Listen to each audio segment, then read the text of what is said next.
Magandang gabi. Ayan.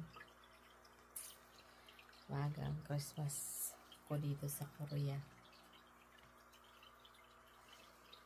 Nari, ano na dito? 11:24 na ng gabi.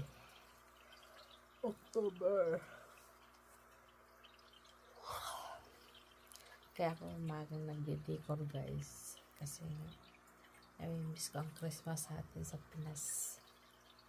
Kaya kahit nandito ako sa Korea,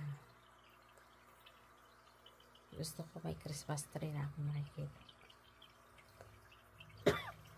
Kasi nga dito, late na mag-decor. September pa lang, nag-decor na ako. Ayan lang.